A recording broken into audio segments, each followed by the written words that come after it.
Fala família, mais um vídeo aí pra vocês, família. Um videozinho bem rapidinho aí. Vê só, é o seguinte, eu vejo muitas pessoas reclamando, né, da paralama traseiro aí, da 160, da Titan, da CG no caso, né, que ela fica trepidando bastante.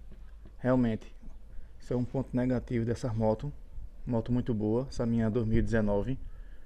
Mas isso aqui ela é muito mole. Eu tinha uma antiga e não era assim, mole desse jeito. E assim não dá pra fazer zoada não. Agora pessoal, eu comprei até um suporte no tempo que eu fui pra cá a moto.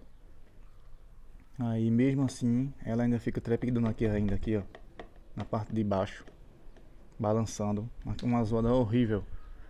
Então, eu vou estar aí colocando hoje aí a placa, né, novamente aqui, certo? E tive uma ideia, pessoal, colocar aqui um pedaço de fita dupla face, né, para colar aqui e colar aqui no suporte aqui atrás, para evitar essa batedeira. Beleza? Eu creio que vai ficar bom. Vamos lá, eu vou colocar aqui, pessoal, e já volto aí no vídeo aí. Pronto, pessoal. Aí ó, botei aqui um pedaço de fita dupla face, aquelas fitas 3M, né, que ela cola bem. Coloquei aqui um pedaço aqui, pessoal, um pedaço pequeno aqui assim, ó, justamente é onde a placa, ó, quando eu parafusar aqui, ó, tá vendo? Essa parte aqui, ó, essa parte onde tá meu dedo aqui, ó, ela vai colar lá na fita lá, certo? Vou estar tirando aqui essa partezinha aqui, tem um adesivozinho, né, pra vocês verem aí.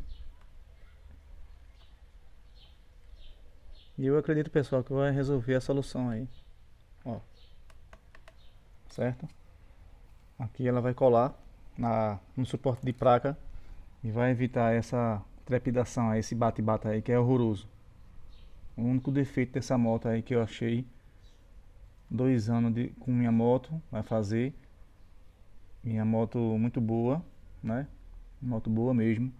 Só o probleminha, que não só eu, como outras pessoas relatam, que é esse paralama traseiro que balança muito. E por balançar, por ser um pouco mole, né?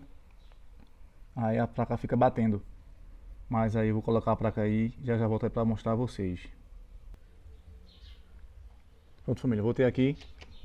Coloquei a placa já. Olha só. Realmente balança porque o paralama traseiro ele é bem mole mesmo, né?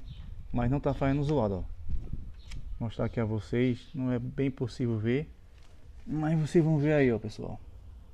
Olha lá, se você ver lá, deixa eu focar aqui. Olha lá, tá vendo? Se você observar aí, ó, tá bem colado aqui, ó, mais ou menos aqui assim, ó. Tá vendo? Colou. Não dá pra vocês verem bem não, pessoal, mas realmente parou de trepidar a placa. Só com um pedacinho de fita, ó, aqui dá pra ver melhor. Vamos ver lá, ó, que colou aqui, ó. Tá vendo? No meio. Não tá meu dedo. Não tá ali, o meu dedo ali, ó. Tá vendo? Pedaço de dupla face, fita. Agora, ó lá, não tá separando da placa, tá vendo? Aqui o suporte da placa com o paralama. Eu com certeza vai parar de bater. É isso aí, pessoal. Espero ter ajudado aí vocês aí. Quem passa por isso sabe que isso é muito chato, né? Só com um pedacinho de fita, essas fitinhas dupla face 3M, resolve o problema aí de vocês aí. Beleza? Espero que vocês estejam gostando aí. Vídeo rápido aí, simples. Beleza? Quem gostou aí, compartilha o vídeo aí com o pessoal. Curte, dá um like aí, ajuda aí. E quem não é inscrito aí, se inscreva aí no canal aí pra dar uma força aí. Valeu, pessoal, até a próxima.